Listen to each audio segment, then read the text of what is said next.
Hey everyone, welcome back to our channel. If you're new here, please subscribe. I'd really love that. If you're returning, how you doing? All right, listen. It's one of those. Coffee, snick snack, pillow behind the back. Let's go. Were we just played? Huh? Were we played by this bromance? Huh? Because Elon, I got questions. Donnie, I got questions. I got questions, man. All right. I got. I don't even know where to begin.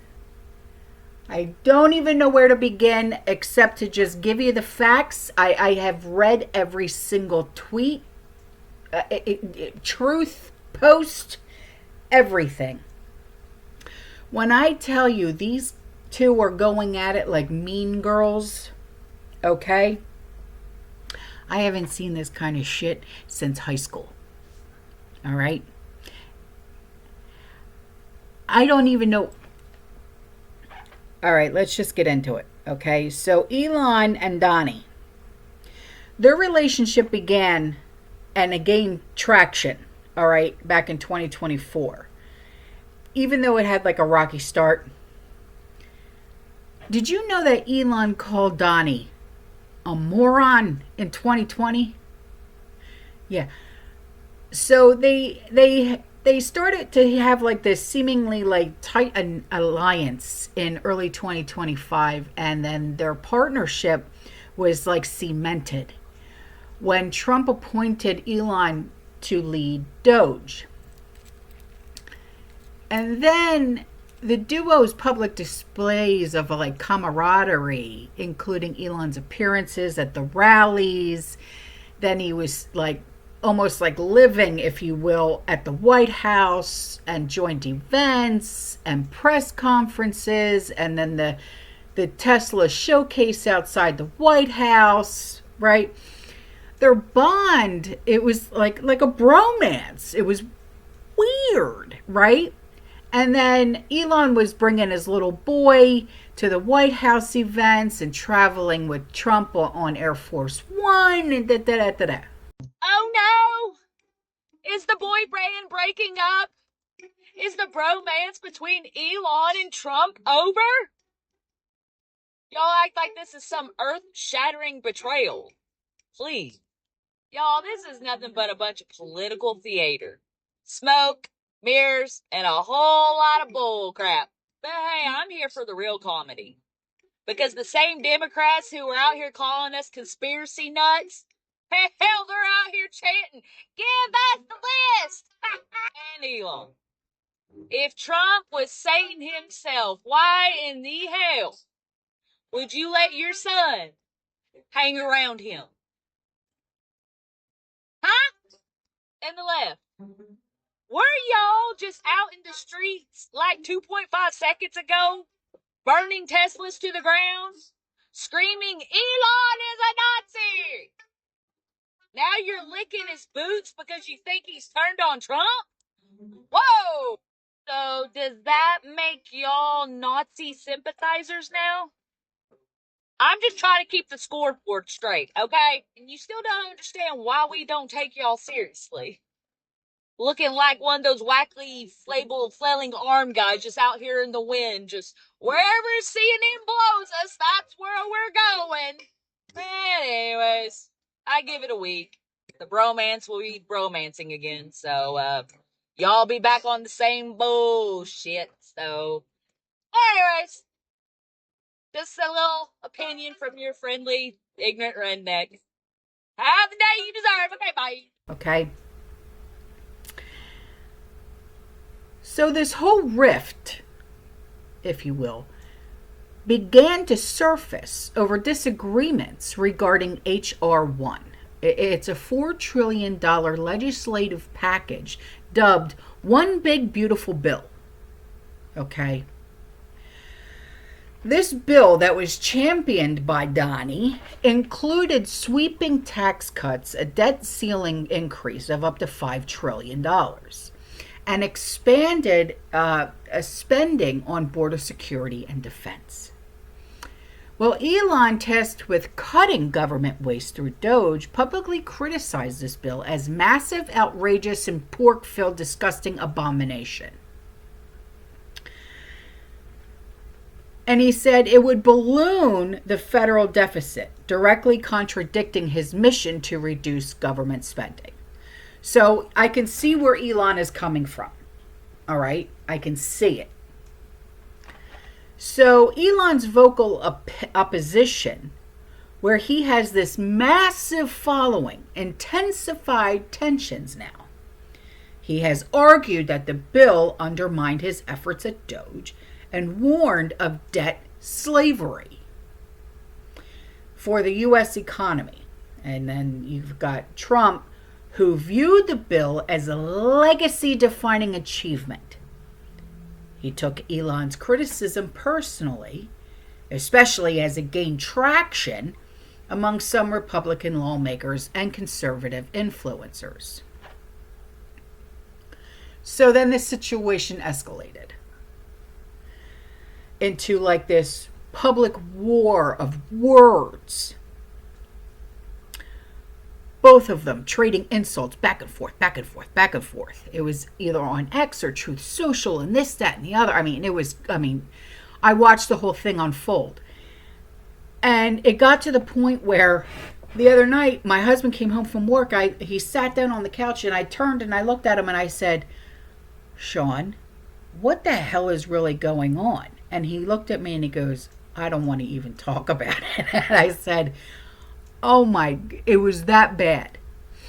So during a press conference with the German Chancellor Friedrich Merz, M-E-R-Z, Trump spoke of his relationship with Elon in the past tense.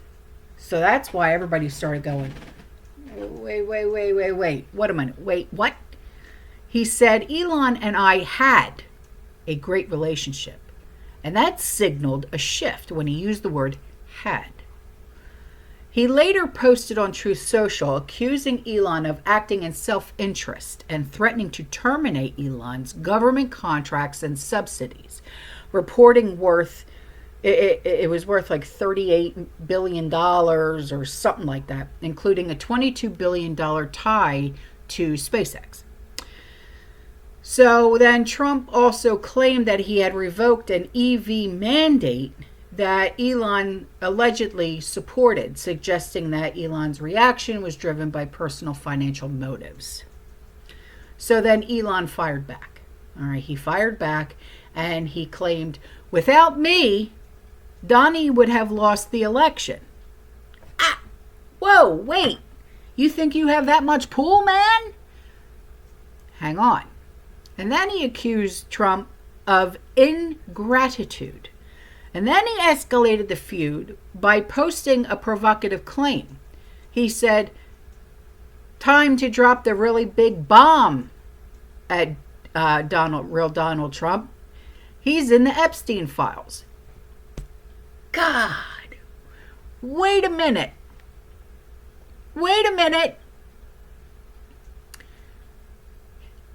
That is the real reason that they have not been made public. Whoa, right? Have a nice day, DJT. Shit. So this accusation referring to J.E., Epstein, was particularly inflammatory and lacked substantiation in provided sources. Because, in my opinion, if you knew, Elon, that he was in those files, why did you stay next by his side in this bromance that you guys had? Why did you stay next to him if you knew this whole time? Or is this just now something you because you're pissed off now you're going to use blackmail? Huh? Come on. Okay? Now you're playing dirty. Okay? What you think that because you got something on him, well now we got something on you. Okay? Does Donnie have something on you now? Is this going to be like a back and forth, tit for tat kind of shit? Come on. Okay? So, Musk also briefly threatened to decommission SpaceX's Dragon spacecraft, which is critical for NASA's ISS missions. Though he later backtracked, stating, we won't decommission the Dragon. So then, White House Press Secretary Caroline Leavitt, she dismissed Elon's Epstein claim as unfortunate episode, driven by his dissatisfaction with the bill's exclusion of his preferred policies. All right, well, Elon, listen, you may have wanted some stuff to be in that bill. You're not running the show. You're not the one who was elected, dude. All right? You don't get the final say. Okay? There's a lot of things that we want put into bills. But guess what? We don't have the final say. It doesn't matter what we want. Okay? Just like it don't matter what you want. Just because you got billions of dollars doesn't mean anything. All right? So, then you got Trump world insiders, including Steve Bannon, who have accused Elon of betraying the agenda and suggested his $250 million investment into the campaign was an attempt to bite influence, which Donnie described as the least donor responsive political figure. Rejected. So this feud has significant implications, okay? Tesla's stock has now plummeted 14%, erasing $152 billion in market value and $34 billion from Elon's personal wealth.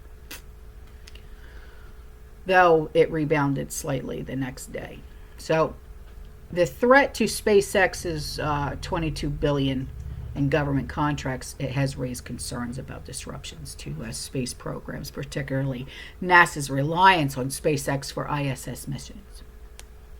And Elon's criticism of the bill has emboldened some Republicans to question it, potentially jeopardizing Trump's legislative agenda. However, Bannon and other Trump loyalists, if you will, have rallied behind Trump, framing Elon as an outsider who miscalculated his influence. Now, Trump's team has downplayed this split, with Trump claiming that Elon is not really leaving, though he later confirmed that he has no plans to speak with Elon anytime soon. And this feud has sparked a frenzy all over social media, with memes comparing it to pop culture breakups like Kendrick Lamar versus Drake or Mean Girls. The highly public nature of this feud has been amplified by both Elon and by Donald Trump. It could serve as a distraction from broader policy debates, such as controversial $4 trillion bill impact on the deficit or its specific provisions. Now, the personal insults and the sensational claims like Elon's Epstein jab, it adds a layer of drama that keeps the public attention on their personalities rather than the substantive issues here. Now, Elon's exit from Doge, it coincides with the end of his 130-day legal limit as a government advisor, suggesting the split may have been inevitable, and the public feud could be a way for both to reassert their individual brands. Elon as a fiscal hawk and an outsider, whereas Trump as the unyielding leader, while deflecting scrutiny from their respective failures to align on policy. Now, Steve Bannon, his comments suggesting that Elon overestimated his ability to sway Trump, indicating a clash of egos rather than a purely ideological split. The timing of Elon's criticism post Doge could reflect a calculated move to distance himself from a potentially unpopulated bill while maintaining his influence among his followers. Now, conversely, Trump's threat to cancel contracts could be a flex to reassert dominance over a billionaire ally who appeared to challenge his authority. Now, Elon's Epstein accusation alleging financial misconduct by Elon raised questions about whether such claims are meant to inflame or manipulate public sentiment. These could be deliberate provocations to keep the feud in the headlines, benefiting both figures' visibility. However, this feud may also reflect genuine policy disagreements, and Elon's focus on fiscal efficiency aligns with his public persona, while Trump's push for the bill reflects his political priorities. This clash could simply be the natural outcome of two outsized personalities with conflicting agendas rather than the orchestrated ploy.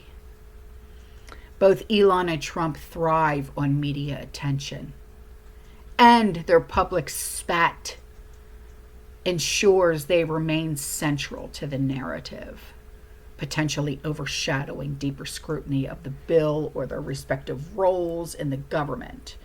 Now, the lack of transparency about Doge's operations and the bill specific fuels speculation about hidden motives, but there's no concrete evidence that supports a conspiracy to manipulate the public.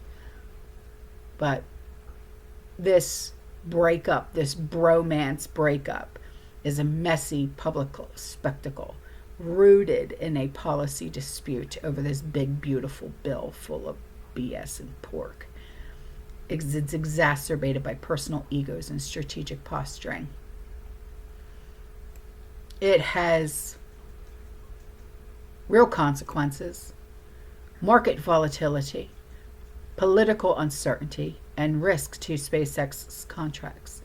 But the theatrical nature of their feud, amplified by social media, lends credence that the public might be distracted from larger issues, and egos. The drama certainly benefits both figures' visibility while leaving public policy debates in the background. So what do you think? Do you think you think we were played? Or do you think this is all part of a bigger plan, a bigger agenda? My husband seems to think that this is all part of a bigger plan, that there was no actual bromance breakup. He said, just wait and see, you'll see. I said, okay, I'll wait and see. All right, guys, I'm out of here. I will see you in the next one, okay? You stay safe, you stay positive, you keep prepping. And as always, fear less. Ciao.